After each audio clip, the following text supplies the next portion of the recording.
જેની ભેરે કોટડાની ચામુંડા હોય એને તાણ શું હોય? આમ જો માં, કાંઈક એવું દે કે દરિયાનું રાજ મળે તારા કાળિયાને.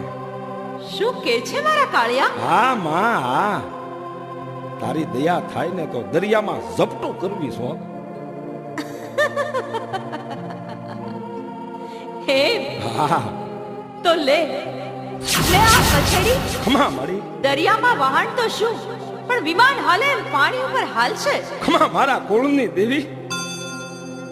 સાંભળ મારા કાળિયા, માં ધર્મના રસ્તે હાલજે, ભલે મારી. સતનીતિ રાખજે. માં મને પૂછ્યા વિના ક્યારેય એક પગલું ભરતો નહીં. ભલે મારી, જય હો તમારી. મારી તને પૂછ્યા વિના ક્યારેય બહાર પગ નહીં દો. માં મારી ભેરે